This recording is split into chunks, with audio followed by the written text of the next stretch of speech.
ഗംഗാ നദീതീരത്തെ പ്രശസ്തമായ അസിഘട്ട്. ഇവിടെ ഗംഗാ ആരാധന ഇപ്പോൾ കഴിഞ്ഞതേ ഉള്ളൂ.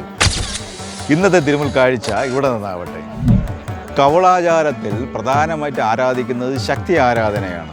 അതായത് പ്രപഞ്ചശക്തി എന്ന് പറയുന്നത് മൂലശക്തി പരാശക്തിയാണെന്നും അത് ദേവിയാണെന്നും കരുതി അതിൽ പൂർണ്ണതയോടുകൂടി ആരാധിക്കുന്നു.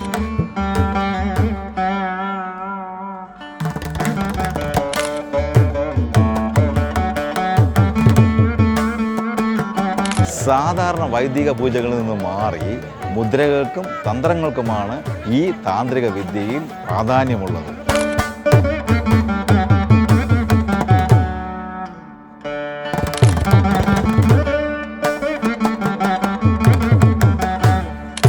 കൗളാചാരത്തിൽ പഞ്ചമകാരങ്ങൾ, അതായത് മത്സ്യം, മാംസ്യം, മദ്യം, മുദ്ര, മൈഥുനം എന്നീ രീതിയിലുള്ള ക്രിയകൾ പരോക്ഷമായോ പ്രത്യക്ഷമായോ ചെയ്യാറുണ്ട്.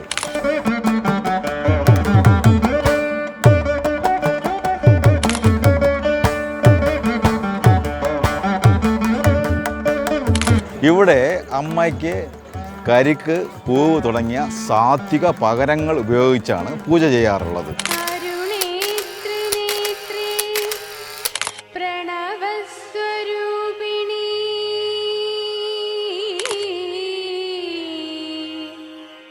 നമോസ്തു